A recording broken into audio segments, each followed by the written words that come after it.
তার চোখ বাঁধা হলো। বুটের প্রথম লাথি রক্তাক্ত করল তার মুখ। থ্যাতলানো ঠোঁট জোড়া লালা রক্তে একাকার হলো। জিভ নাড়তেই দুটো ভাঙা দাঁত ঝরে পড়ল কংক্রিটে। মা, মা গো! চেঁচিয়ে উঠল সে।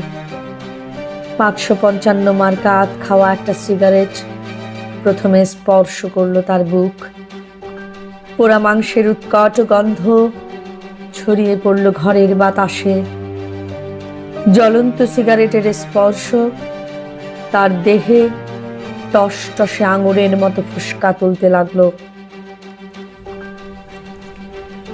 দ্বিতীয় লাথিতে ধনুকের মতো বাঁকা হয়ে গেল দেহ। এবার সে চিৎকার করতে পারল না। তাকে চিৎ করা হলো। পেটের উপর উঠে এলো দুজোড়া বুট, কালো ও কর্কশ। কারণ সে তার পাকস্থলীর কষ্টের কথা বলেছিল, বলেছিল অনাহার ও দুঃখ ক্ষুধার কথা।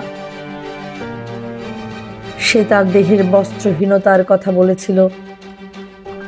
বুঝি সে কারণে ফরফর করে টেনে ছিঁড়ে নেওয়া হলো তার শার্ট, প্যান্ট খোলা হলো। সে এখন বিবস্ত্র, বিভৎস।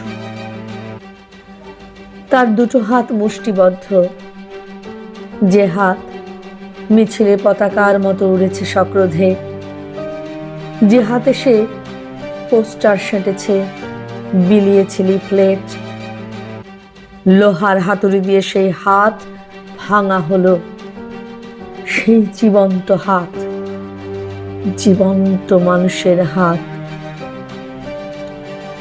তার 10টি আঙুল, যে আঙুলে ছুঁয়েছে সে মার মুখ, ভাইয়ের শরীর, প্রেয়সীর চিবুকের তিল। যে আঙুলে ছুঁয়েছে সে সাম্য মন্ত্রে দীক্ষিত সাথীর হাত, স্বপ্নবান হাতিয়ার। বাটখারা দিয়ে সে আঙুল পেশা হলো। সেই জীবন্ত আঙুল, মানুষের জীবন্ত উপমা। লোহার সাঁড়াশি দিয়ে একটি একটি করে উপড়ে নেওয়া হলো তার নির্দোষ নখগুলো। কি চমৎকার লাল রক্তের রং! সে এখন মৃত। তার শরীর ঘিরে থোকা থোকা কৃষ্ণচূড়ার মতো ছড়িয়ে রয়েছে রক্ত, তাজা লাল রক্ত।